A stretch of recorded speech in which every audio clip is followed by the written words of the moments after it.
I still remember standing in a Walmart parking lot, staring at my phone, hoping somehow the numbers would change.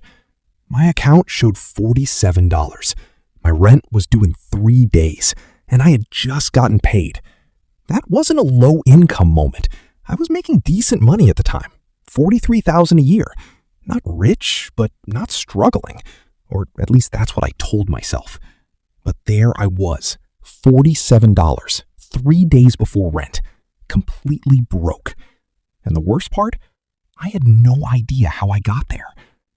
That moment changed everything for me. I started obsessing over why this kept happening. Not just to me, but to almost everyone around me. Coworkers, friends, family members, people with real jobs, real incomes, real opportunities. All of them quietly drowning in the same financial quicksand. And none of them could explain why. What I found after years of studying this, living it, and pulling myself out of it was that being broke almost never has anything to do with how much money you make. It has everything to do with 11 specific behaviors. Patterns so deeply wired into how people think and live that most people never even notice them. And if you're watching this right now and feeling any kind of financial stress, I need you to stay with me, because at least 3 of these are probably happening in your life right now. The first one is something almost nobody talks about, and it's not what you think. Most people are walking through their financial life with zero destination in mind. They wake up, they go to work, they get paid, they spend, and then they wonder why nothing ever changes. There's no target, no finish line, no direction. Think about it this way. If you got in your car and just started driving with no address plugged into GPS, where would you end up? Probably nowhere you actually wanted to go. That's exactly what's happening with most people's money. I did this for years. I'd tell myself things like, I want to save more, or I should probably pay off my credit card. But those aren't goals. Those are wishes. And wishes don't cash out. The people who actually build wealth, they think completely differently. They don't say, I want to save more. They say, I'm putting $15,000 away by March of next year, and here's exactly how I'm doing it. That specificity changes everything. Every purchase, every decision, every temptation gets filtered through one question. Does this get me closer, or does this push me further away? That one shift alone is worth more than any raise you'll ever get. The second behavior is the one that catches people completely off guard. And I mean that literally. There's this stat that absolutely floored me when I first heard it. 1 out of every 3 Americans cannot cover a $400 emergency expense. $400. That's it.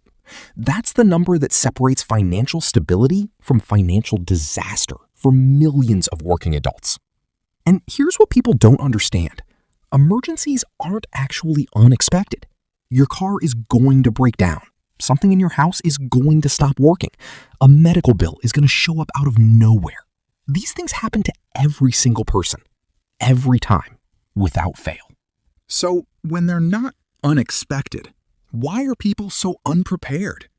Because they convince themselves it won't happen to them until it does. I've been there. I once put an $800 car repair on a credit card I couldn't afford to pay off, then paid interest on that repair for almost 2 years.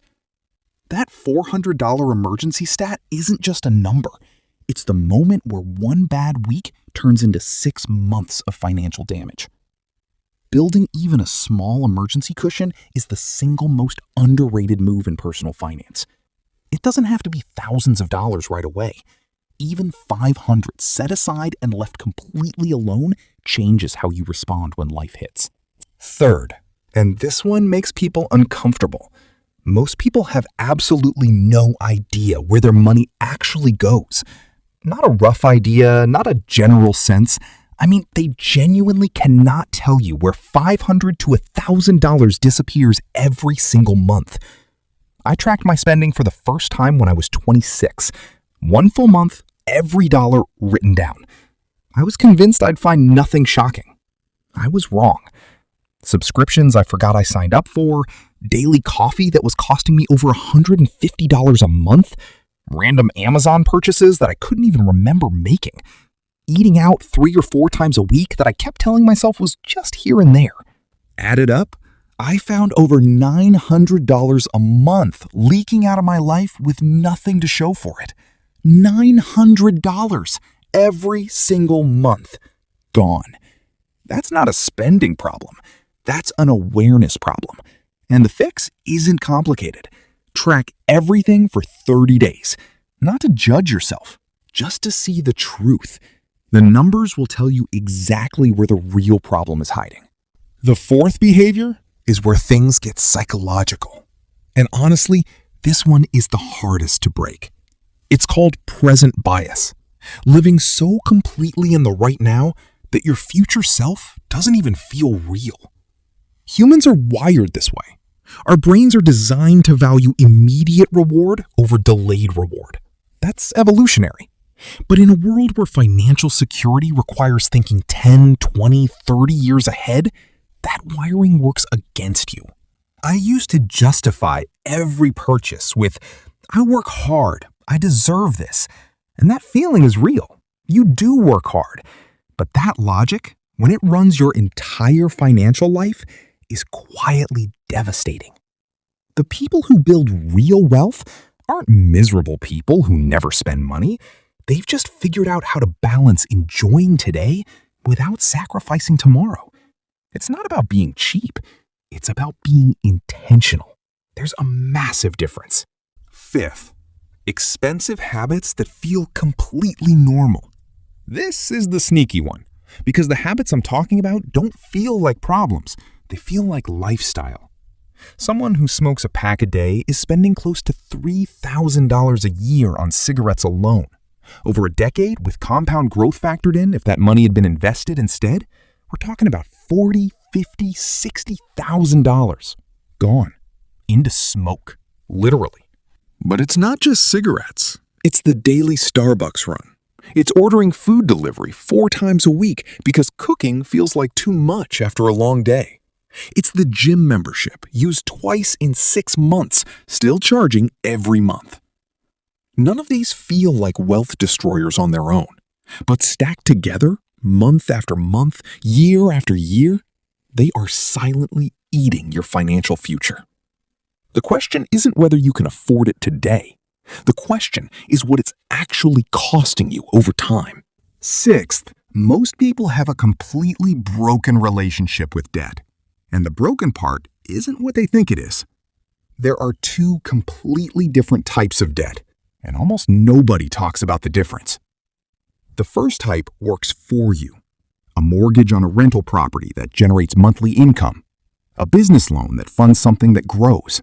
Strategic borrowing that puts you in a better financial position than where you started. The second type works against you. Credit card debt from a vacation you barely remember. A car loan on a vehicle that cost twice what you actually needed. Financing a couch, a TV, a phone. Things that lose value the second you touch them, while you're paying interest on top of what they cost. Most people are drowning in the second type, while having 0 of the first. And the real damage isn't just the interest. It's that destructive debt stretches your budget beyond what it can actually handle. It creates this constant low-level financial stress that follows you everywhere. It keeps you from building anything real. Understanding this difference, genuinely understanding it, is one of the most important financial realizations you can have. Seventh, this one is uncomfortable, but it's real. A massive number of people are making financial decisions based entirely on what other people might think of them. The guy leasing a BMW he can barely afford because he wants to pull up to work looking successful. The woman buying a designer bag that maxed out her credit card because she didn't want her friends to think she was struggling. The couple buying a house in a neighborhood that's way above their budget because the zip code felt impressive. I'll be honest, I did versions of this, buying things I didn't need with money I didn't have to impress people I didn't even like that much. and I see it everywhere. Here's the painful irony. The people who actually have money, real money, generational wealth, they're usually driving used cars, living in modest houses, and wearing clothes that cost less than your grocery run. They're not performing wealth, they're building it. Meanwhile, the people performing wealth the loudest are usually the most financially fragile. The more you spend trying to look successful, the less money you have to actually become successful. It's a trap that's almost perfectly designed to keep you stuck. Eighth, almost everyone pays themselves last, and they wonder why they never get ahead. Here's how the typical paycheck works for most people. It lands in the account, bills get paid, gas, groceries, subscriptions, whatever comes up that week. And then at the end of the month, if anything is left, maybe a few dollars go towards savings.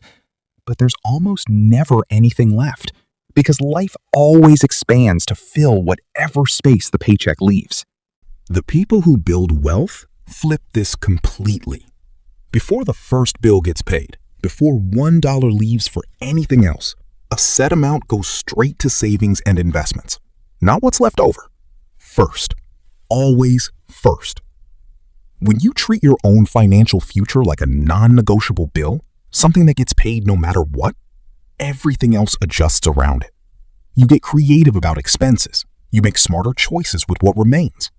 You stop waiting for some magical month where extra money appears. Because that month never comes. You have to create it. Ninth, fear of risk is just as dangerous as being reckless with money.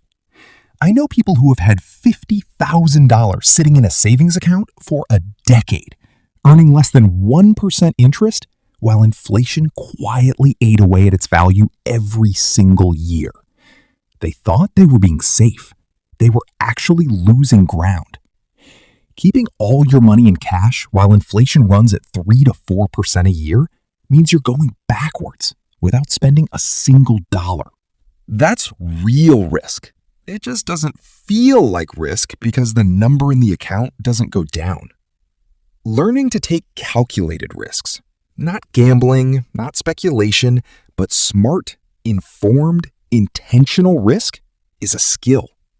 Stocks, real estate, building a business, investing in your own education, these all involve risk.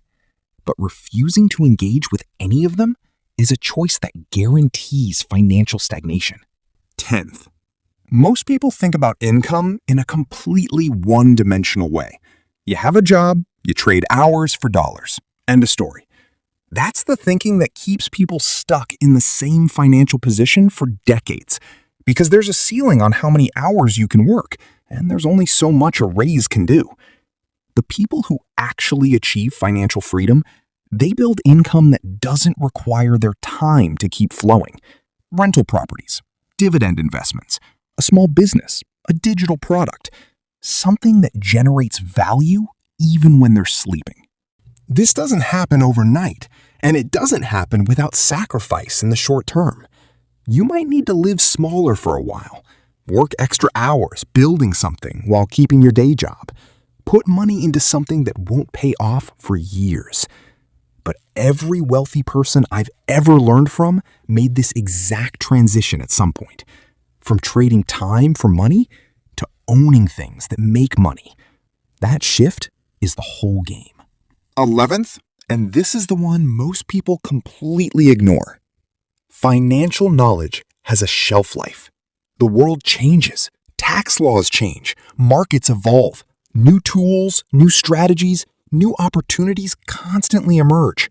What worked 20 years ago might actually hurt you today. Most people stopped learning about money the day they finished school, if they ever really learned about it at all. And that gap in knowledge makes them vulnerable to bad advice, to predatory financial products, to decisions that cost them far more than they realize.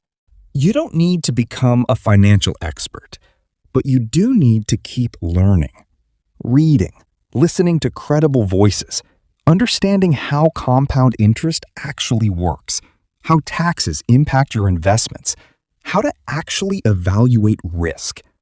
People who continuously educate themselves financially don't just make better decisions.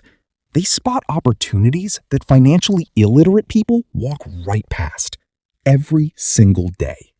So here's where I want to leave you. You probably recognized yourself somewhere in this, maybe in one point, maybe in several. And that feeling, that uncomfortable recognition, that's actually the most valuable thing you can take from all of this. Because none of these are permanent. Every single one of them is a behavior, and behaviors can be changed. You don't need to overhaul your entire life this week. Pick one, the one that hits you hardest. Start there. Small. Consistent changes in how you handle money will do more for your financial future than any raise, any inheritance, or any lucky break ever could. The difference between people who build wealth and people who stay stuck isn't intelligence. It isn't opportunity. It isn't even income. It's what they decide to do differently, starting today.